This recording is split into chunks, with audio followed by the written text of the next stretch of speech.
And this is why, especially in the early days of loss, it can feel like grief is so intense because, for the most part, grief is all there is. Your life is consumed by, rightly so, through no fault or defect of your own, grief is the thing you're focusing on. And then gradually, as living with grief becomes not necessarily more comfortable, but maybe more predictable or maybe more familiar, you may never be able to predict grief, but it can become more familiar to you. You start to kind of do what society would say is get back to normal life, but be able to ride the waves of grief a little bit better, to be in cohabitation with it. Your life is growing around the grief. You are having new experiences. You're traveling to new places. You build new relationships potentially. And you might even experience the return of things like happiness, hope, and joy. Grief itself, again, does not get smaller. It stays the same exact size, but because you are continuing to live life around it, it's like this giant boulder in the center of a garden.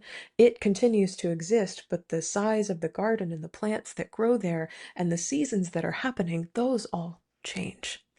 And this is what it means to grow around and through and with grief